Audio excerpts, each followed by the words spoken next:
Assalamualaikum Sobat Football United, ringan amatiran ala gua.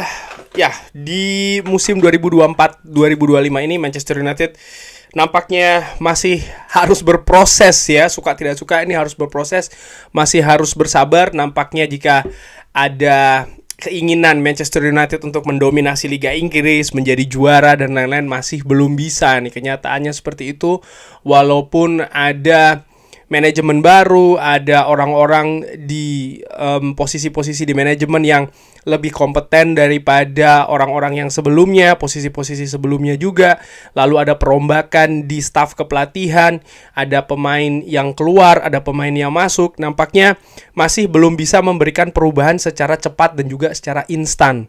Ini mungkin sudah diprediksi, sudah diperkirakan oleh Sir Jim Ratcliffe, di mana ketika di musim panas ini ya, tepatnya di sekitar bulan Juni atau Juli, memberikan keterangan di salah satu wawancaranya mengatakan memang membutuhkan setidaknya 2-3 musim setelah Ineos ini menjadi salah satu pemilik dan mengoperasionalkan sisi sepak bola ya di klub Manchester United. Nah, terkait dengan mengoperasionalkan klub, ada tugas operasional juga nih bagi tim kepelatihan Manchester United ya, yang mereka dituntut untuk membangun, memberikan ya hasil bagus, paling tidak sesuai dengan yang ditargetkan secara realistis, lalu juga melanjutkan proses project ya kan. Di samping salah satunya juga adalah mereka harus meningkatkan nih kualitas dari beberapa pemain di Manchester United, pemain yang didatangkan di periode sebelumnya ya. Gue tidak akan membahas terkait dengan 5 pemain baru di Manchester United, ini bukan tentang mereka, tapi tentang pemain yang datang di periode sebelumnya, di mana mereka pun juga masih memiliki waktu yang lumayan ini di Manchester United. Artinya kontrak pemain ini tidak berakhir di musim panas tahun depan. Karena kalau berakhir musim panas tahun depan, praktis mereka akan lepas secara gratisan. Tapi ketika paling tidak mereka masih 2 musim lagi di Manchester United, ya manajemen ini pastinya meminta ya staf kepelatihan untuk bisa menaikkan kapasitas dari pemain-pemain yang akan gua bahas ini ya. Setidaknya ketika akan dilepas di musim panas tahun depan, di bursa transfer musim panas tahun depan, valuasinya ini tidak drop, valuasinya tetap tinggi sehingga bisa berkontribusi juga di finansial Manchester United ya, karena nih situasi finansialnya sangat penting, ada PSR di sana, ada financial fair play juga ya. Siapa saja pemain tersebut? Ada beberapa ya. Dimulai dari Tyrell Malacia, dari lini belakang Tyrell Malacia. Gue menilai Tyrell Malacia ini yang di musim pertamanya tampil cukup oke, di musim kedua dia tidak beruntung dengan cederanya dan dia tidak ikut pre-season di musim ini, masih dalam rehabilitasi. Menurut gue ketika nanti dia bisa bermain, ya diharapkan pelatih bisa mendorong lagi kemampuan dari pemain muda asal kota Rotterdam yang didatangkan di musim pertama dari Erik ten Hag, pemain yang saat ini berusia 25 tahun, Tyrell Malacia. Lalu siapa lagi yang akan didorong ya, artinya kapasitasnya diharapkan juga bisa naik, menurut gua adalah Mason Mount. Mason Mount yang tahun ini masih berusia 25 tahun, pemain ini sebenarnya masih pemain muda ya, didatangkan dari Chelsea di musim kedua dari Erik ten Hag dengan harga sekitar 55 juta euro, yang pada saat itu juga menimbulkan kontroversi ya, karena pada saat itu menjalani musim terakhir bersama dengan Chelsea, tapi ada juga tim-tim lain yang mengamati dan juga nampaknya ingin bergerak di bursa transfer musim panas yang lalu ini. Salah satunya adalah Liverpool yang dikabarkan secara ketat pada saat itu juga menginginkan Mason Mount. Ini juga harus dikatrol, diperbaiki penampilannya. Musim lalu tidak bisa maksimal, murni karena banyaknya absen karena cedera. Sehingga ini juga mengganggu masa adaptasi dari Mason Mount, pemain yang sebenarnya bersama dengan Chelsea tampil bagus, bahkan luar biasa, sempat menjadi pemain terbaik tahunan di Chelsea. Nah, memasuki musim kedua, di 2 pertandingan awal atau bahkan ketika pre-season, gue sebenarnya menyimpan semacam kayak asa ataupun pengharapan yang oke, positif terkait dengan Mason Mount, melihat dari sistem yang dimainkan, bagaimana dia bermain juga.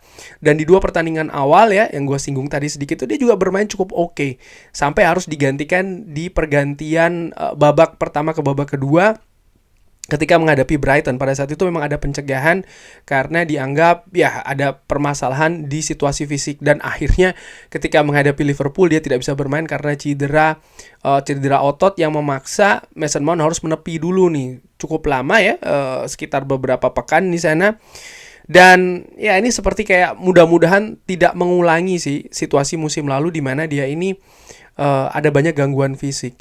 Dari sisi kemampuan teknis, gue tidak meragukan Mason Mount ini, tapi lebih ke situasi fisik. Karena ketika situasi fisiknya oke, gue berpikir dengan kemampuan secara individu yang bagus, lalu pemain ini juga versatile ya, bisa bermain di beberapa posisi.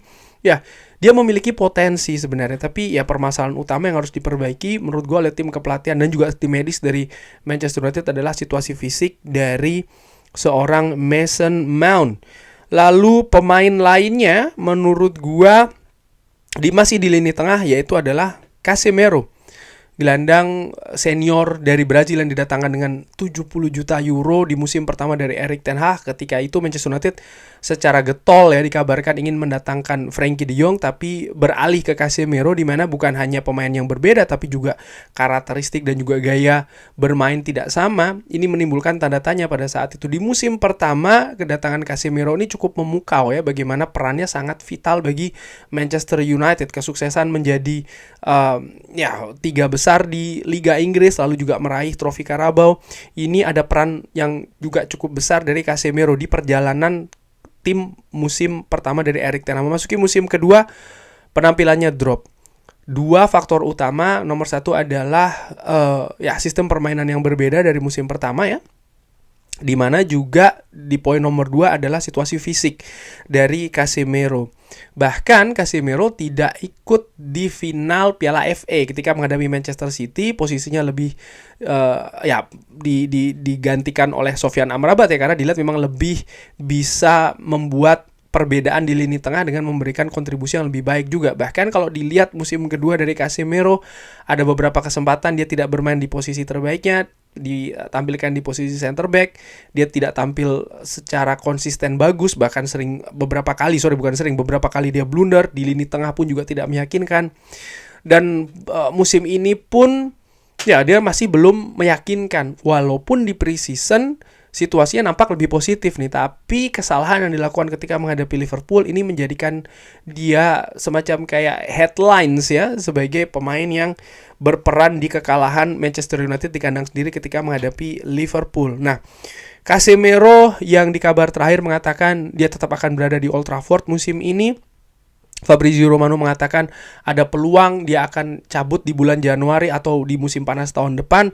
Tapi intinya ya dia masih akan ada periode di Manchester United, sehingga dengan gaji yang paling tinggi saat ini di Manchester United, dengan investasi tinggi pula yang sudah dikeluarkan oleh klub ya, mendatangkan dari Real Madrid dengan harga 70 juta euro, nampaknya tim kepelatihan juga memiliki tugas nih untuk menaikkan kapasitas dari Casemiro, yang gua nilai itu bisa terjadi dengan nomor 1, jelas dia tidak bisa bermain secara sendirian di lini tengah. Dia butuh partner. Dia tidak bisa mengcover area lini tengah ataupun area yang terlalu luas ya. Dia nampak sangat kewalahan di sana.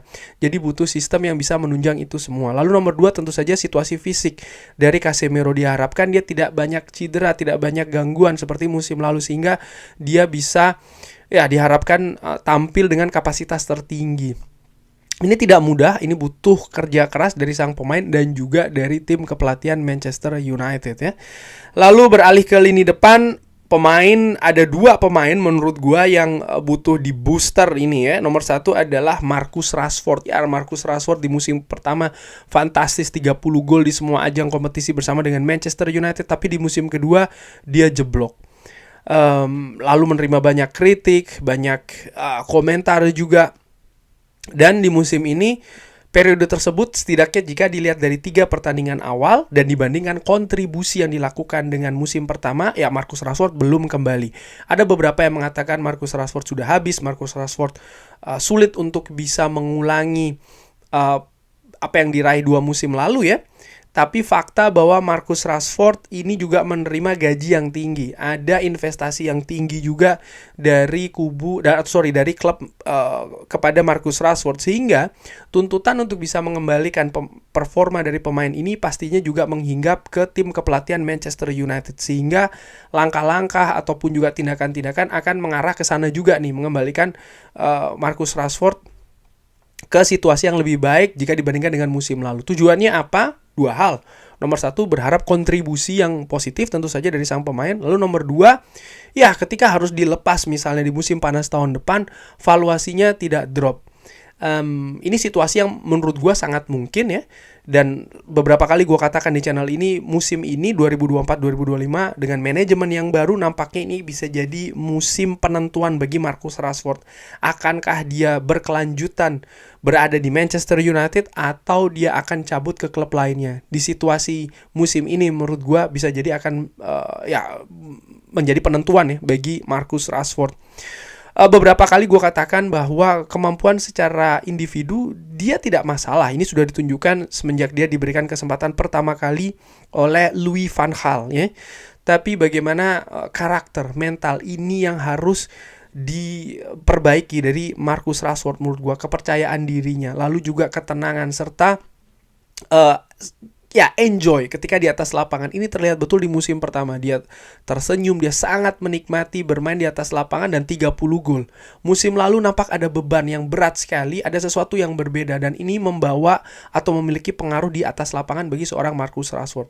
Jadi gue pikir Marcus Rashford juga merupakan katakanlah sebuah project ya di musim ini bagi tim kepelatihan Manchester United untuk diangkat kembali dengan alasan-alasan yang gue sampaikan tadi. Dan untuk menutup video ini, pemain terakhir adalah Antony. Pemain 95 juta euro 2 musim lalu datang ke Manchester United.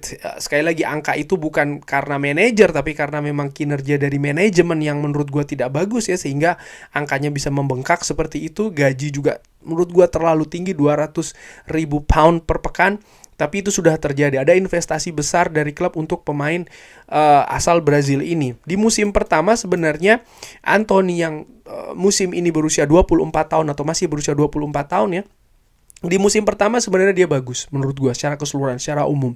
Hanya saja memasuki musim kedua dia ada permasalahan personal ya dengan situasi hukum, dan ini bukan situasi yang mudah untuk dihadapi Antony yang ketika itu tentu saja dituntut untuk bisa beradaptasi lebih dalam lagi. Kontribusi juga diharapkan bisa lebih tinggi lagi di musim keduanya. Tapi fakta dia menghadapi banyak trouble, banyak masalah yang akhirnya mempengaruhi penampilan di atas lapangan. Bagaimana tidak, di tengah musim dia harus absen sekian bulan ya dari Manchester United. Dia juga dibekukan dari tim nasional Brazil. Bukan situasi yang positif. Dan ketika dia kembali, situasi penampilan klub ya atau tim secara keseluruhan ini juga tidak bagus. Ada banyak sorotan, banyak beban, banyak tekanan. Dan ini bukan hal yang ideal bagi seorang Antony kembali lagi ke atas lapangan bersama dengan Manchester United. Nah, di musim ketiganya menurut gua ini akan menjadi penentuan juga, sama seperti Marcus Rashford. Ketika dia memang tidak bisa lagi, bukan tidak mungkin di musim panas tahun depan dia akan selesai di Manchester United. Saat ini valuasinya drop nih. Kalau gue lihat di Transfermarkt hanya sekitar 25 juta euro. Turun jauh, sekitar 70 juta euro hanya di 2 musim. Karena memang dropnya penampilan dari seorang Antony. Nah, investasi ini sudah sedemikian tinggi dari Manchester United, sangat besar sekali, sehingga Manchester United tidak ingin ada kerugian yang besar di sana. Dan situasinya saat ini di musim panas kali ini sangat sulit untuk melepas Antony tanpa menderita kerugian besar. Dan manajemen baru melihat betul situasi finansial yang positif ini sangat penting. Oleh karena itulah, berhubung dengan hal tersebut, gue berpikir berprediksi ya, musim ini tim kepelatihan memiliki PR besar nih, project dan juga tugas dari manajemen untuk bisa meningkatkan kapasitas dari Antony. Kuncinya nomor 1 adalah kepercayaan diri dari sang pemain. Ketika kepercayaan dirinya bisa tetap tinggi ya dengan segala hal yang terjadi musim lalu, kalau dia bisa tinggi kepercayaan dirinya, menurut gue itu merupakan salah satu modal bagus. Di samping juga ya ketika dia happy di atas lapangan, situasinya juga harus positif. Karena secara kemampuan, secara teknis, menurut gue Antony merupakan salah satu pemain potensial dengan bakat besar sebenarnya. Ini sudah dibuktikan di Ajax, sudah dibuktikan juga di musim pertama di Manchester United. Ketika bermain di Ajax pun juga banyak sekali media maupun pundit yang menilai secara positif ya Anthony ini. Artinya secara modal dia punya. Hanya tinggal sekarang bagaimana mental dan juga karakternya ini harus diperbaiki di level positif. Kurang lebih seperti itu tadi ya. Jadi ada beberapa pemain yang menjadi PR bagi tim kepelatihan Manchester United untuk bisa diangkat di kapasitas yang lebih tinggi lagi di musim ini ya, yaitu adalah Anthony, Marcus Rashford, lalu ada Mason Mount, ada Casemiro, lalu ada juga Tyrell Malacia. Kurang lebih seperti itu. Bagaimana menurut Sobat Football United? Kira-kira ada pemain lain? Silahkan drop di kolom komen beserta alasannya. Terima kasih sudah menyaksikan. Jangan lupa like, share, dan juga subscribe. Wassalamualaikum warahmatullahi wabarakatuh. Thank you.